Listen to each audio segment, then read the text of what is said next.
Hello children, आज मैं class 5 के लिए हिंदी ग्रामर में ऐसे लेकर आई हूँ, यानी निबंध। आज मैं 2 ऐसे पढ़ा रही हूँ, आप लोग ध्यान से सुनेंगे।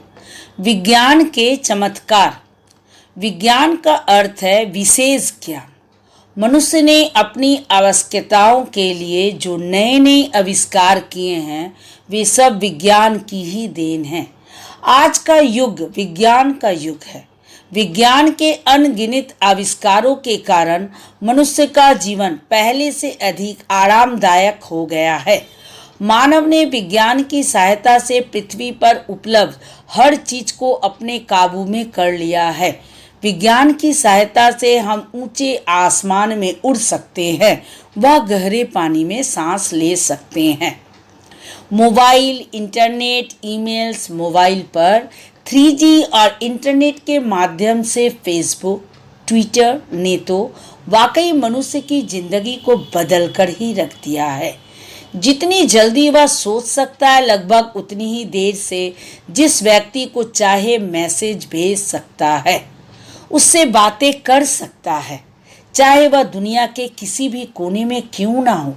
यातायात के साधनों से आज यात्रा करना अधिक सुविधाजनक हो गया है।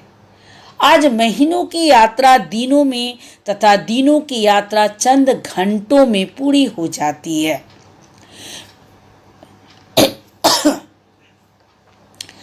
विज्ञान के बढ़ते हुए विकास के कारण ही हम चंद्रमा से लेकर मंगल ग्रह में पहुंच गए हैं। हाल ही में भारत के मंगलयान का सफलतापूर्वक मंगल की कक्षा में पहुंचना मानव की विज्ञान के क्षेत्र में बढ़ रही प्रगति का उदाहरण है। पुरातन काल में जो चीजें असंभव सी प्रतीत होती थी, विज्ञान के बढ़ते उपयोग के कारण अब वह साधारण सी महसूस होती है। चिकित्सा के क्षेत्र में भी विज्ञान ने हमारे लिए बहुत सुविधाएं जुटाई है। आज कई असाध्य बीमारियों का इलाज मामूली गोलियों से हो जाता है। कैंसर और एड्स जैसे बीमारियों के लिए डॉक्टर्स और चिकित्सा विशेषज्ञ लगातार प्रयासरत हैं। नई नई कोशिकाओं के निर्माण में भी सफलता प्राप्त कर ली गई है। संचार के क्षेत्र में online newspaper, online news site पर एक क्लिक पर खबरों का संसार मौजूद है। वैश्वीकरण के इस दौर में दुनिया की चप्पे चप्पे की खबर हम अपने मोबाइल की एक बटन दबाते ही जान लेते हैं।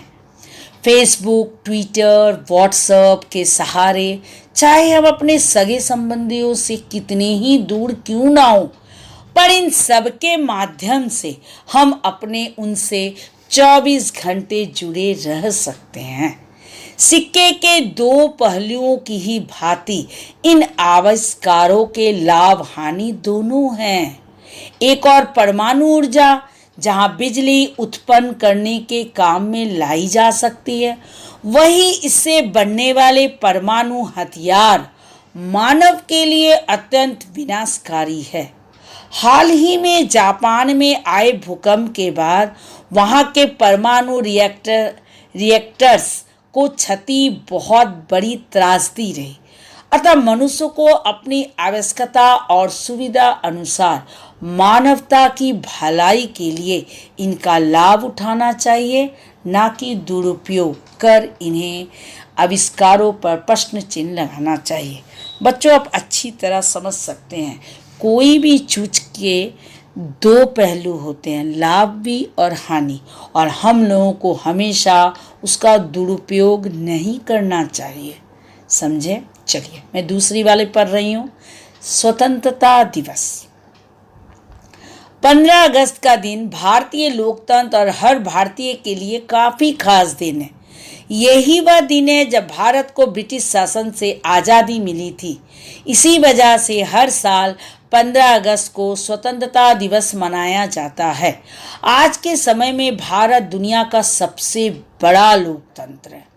15 अगस्त 1947 को जो हमें आज़ादी मिली वो आसानी से नहीं मिल गई।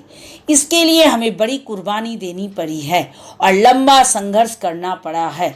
महात्मा गांधी, भगत सिंह, नेताजी सुभाष चंद्र बोस, सरदार वल्लभ भाई पटेल, डॉक्टर राजेंद्र प्रसाद, मौलाना कबूल, आला कलाम आज़ाद, सुखदेव, गोपाल कृष्ण गोखले, लाला लाजपत राय, लोकमान्य बाल गंगाधर तिलक, चंद्रशेखर आज़ाद जैसे हजारों स्वतंत्रता सेनानियों ने बलिदान दिया, तब जाकर हम आज़ाद फिजा में सांस लेने के काबिल हो पाए।